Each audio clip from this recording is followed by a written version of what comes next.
术中的劣质。 Pemandangan di depannya membuat mata Ouyang Hongguang membulat tiba-tiba. Api biru meresap dan beberapa pola pil tiba-tiba muncul di pil Tianlong Feisheng dalam waktu singkat. Aura menakutkan menyapu rumah keluarga Ouyang dan mengguncang dunia. Pada akhirnya, cahaya pelangi 7 warna 9 pil bersinar dan jatuh ke tangan Qin Chen. Tuan Ouyang Hongguang silahkan lihat, ucap Qin Chen sambil tersenyum. Qin Chen menyerahkan pil naga langit Feisheng kepada Ouyang Hongguang. Jantung Ouyang Hongguang berdetak kencang dan dia dengan hati-hati mencium pil itu. Saat berikutnya, matanya lurus, tubuhnya bergetar dan 2 garis air mata jatuh dari sudut matanya. Ternyata ini adalah The Heavenly Dragon Ascending Pill dengan pola 7 Colored. Inilah yang dia impikan untuk disempurnakan selama beberapa dekade, tetapi sekarang itu telah berhasil disempurnakan dengan mudah oleh seorang remaja. Kontras semacam ini sangat mengejutkan hatinya. Qin Chen berkata, sayangnya Tuan Ouyang Hongguang memiliki beberapa masalah dengan bahan ramuan yang Anda pilih, jika tidak, itu akan bisa disempurnakan menjadi pil terbang naga langit 9 warna, ucap Qin Chen menggelengkan kepalanya. Apa? Naga langit 9 warna. Hah?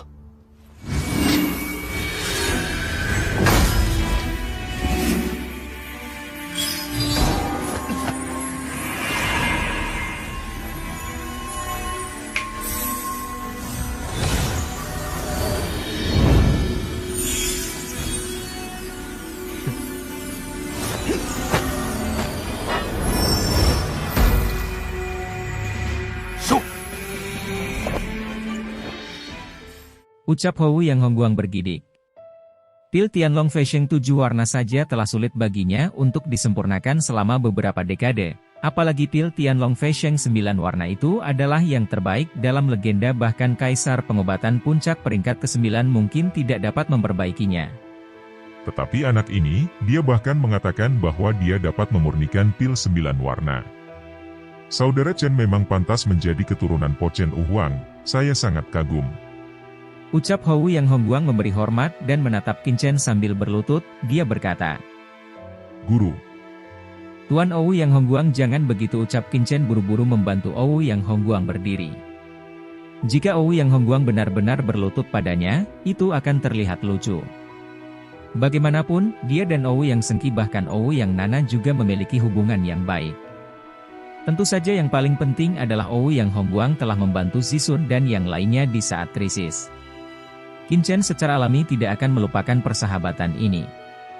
Ouyang Hongguang berkata, Shou Chen datang ke sini dengan tujuan menyatukan Pavilion Pil dan menargetkan Istana Berkabutkan. Sebenarnya, Pavilion Pil saya telah membahas ini belum lama ini, tetapi itu masih belum diselesaikan. Ucap Ouyang Hongguang berbicara dengan Qin Chen. Dengan senyum masam dia secara alami bisa menebak tujuan kedatangan Qin Chen. Qin Chen tersenyum sedikit dan menjawab, Tuan Ouyang Hongguang, ini memang salah satu tujuan saya, tapi Ouyang Hongguang tidak perlu khawatir tentang masalah ini, Shao Chen punya cara sendiri. Shao Chen punya tujuan lain datang ke rumah Ouyang. Itu mengenai beberapa murid Pavilion Chen di saya. Saya mendengar bahwa mereka berada di bawah perlindungan keluarga Ouyang. Saya ingin melihat mereka sekarang, ucap Qin Chen berkata dengan lugas. Jika itu masalahnya, itu mudah, jawab Ouyang Hongguang tertawa dan langsung memberikan perintah kepada para murid keluarga untuk mengundang Zisun dan yang lainnya. Setelah itu, Ouyang Hongguang banyak bertanya kepada Qin Chen tentang Tanah Suci Darah dan Istana Berkabut. Setelah mengkonfirmasi konspirasi Istana Berkabut dari mulut Qin Chen, Ouyang Hongguang secara alami sangat marah. Sejak melihat pencapaian alkimia Qin Chen, Ouyang Hongguang tidak lagi meragukan fakta bahwa Qin Chen adalah murid Kaisar Po Chen Wu.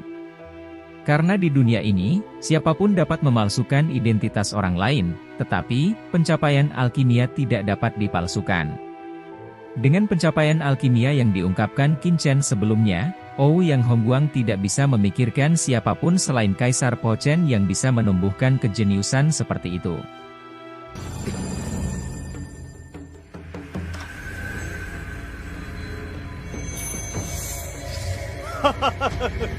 有此丹药，我丹阁足可让冷家丹铺在1个月内全部关门。周阁主，我有个建议，现行上市的3种丹药，最多不超过1万粒。陈少，这是为何？听我的就行。还有，凤兰草的收购不能停。那是自然。 Di tempat pelatihan murid inti Pavilion Pil saat ini, Putri Sisun, Zhao Lingshan, Ling Tian, Zhang Ying dan Yuan Feng di bawah pengaruh buah aturan, mereka telah menerobos ranah Kaisar Wudi. Peristiwa agung seperti itu mengejutkan penguasa Pavilion dan kelimanya secara alami diangkat menjadi penatua dan Pavilion. Namun, setelah seseorang diberikan posisi sebagai penatua, biasanya mereka sering dikirim ke cabang dan di daratan untuk duduk di sana. Akan tetapi, posisi Sisun dan lainnya cukup istimewa, karena beberapa alasan khusus dan perhatian dari dan Pavilion Master. Kelimanya masih tetap tinggal di markas Pil City dan berlatih di sana. Setelah pesan itu disampaikan, nenek moyang Owu yang Hongguang sebenarnya menyuruh mereka berlima pergi menemuinya bersama-sama. Ini mencurigakan. Mungkinkah terjadi sesuatu, gumam mereka dalam hati. Putri Zixun, apakah Anda tahu apa yang dikatakan leluhur kepada kami di masa lalu? Ucap Ling Tian mengerutkan kening. Sekarang daratan dalam kekacauan, jika sesuatu terjadi, itu mungkin bukan hal yang baik. Saya tidak tahu, ini akan jelas ketika kita pergi menemui beliau dan jangan panggil saya seorang putri di masa depan, di sini saya bukan seorang putri. Jawab Zixun tersenyum pahit. Dia adalah putri kerajaan Qi besar, tetapi di Wuyu ini, siapa yang akan mengenalinya sebagai putri kecil dari 5 kerajaan? Aku sudah terbiasa, di mataku, kamu adalah sang putri. Setelah Zhan Ying menyeringai dan tersenyum pada Zhao Lingshan di sampingnya, di sudut lain tempat latihan, 2 murid tingkat Uhuang melihat kelima orang itu pergi dan segera berdiri. Seseorang mengerutkan kening dan berkata, "Mengapa mereka berlima pergi bersama? Aku tidak tahu apa situasinya. Kamu diam-diam mengikuti dan aku akan memberitahu Tuan terlebih dahulu."